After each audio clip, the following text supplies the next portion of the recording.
You are listening to Twisted Morals, Chapter 15, story written and created by Jasper BlackLace and audio by Kawushi.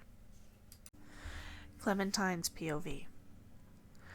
After getting the boys secured by our sides, we wandered through the dark area for a little bit before we found a very abandoned-looking house to climb in and stay for the night.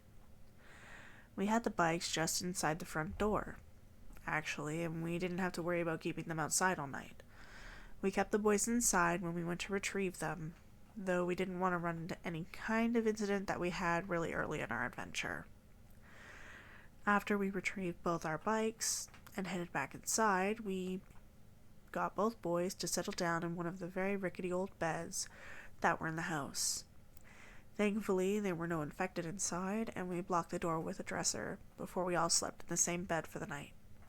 We all had relatively peaceful dreams. I think so, anyway. Unless the boys kicking my side constantly the entire night is a sign of recklessness.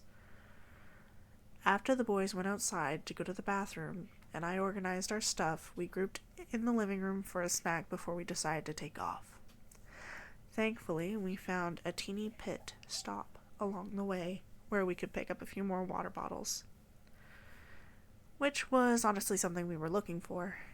We didn't get very far that day, however, because the boys got very angry being tied up to us all day, so we had to find some quiet areas to let them loose every so often.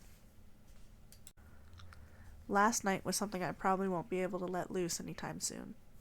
Not only have I not gotten laid in a long time, but now I am in the middle of an unexpected apocalypse, so my marriage meetings have been put on hold indefinitely.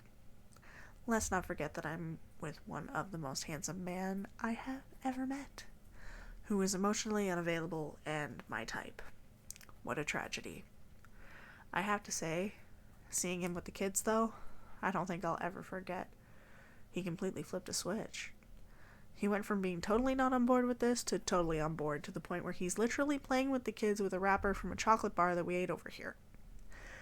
Today, we ran into a couple of infected along the way, but none of them actually acknowledged us in any kind of way, so the boys weren't too worked up. After traveling for about half the day, we decided to stop for lunch like we usually did.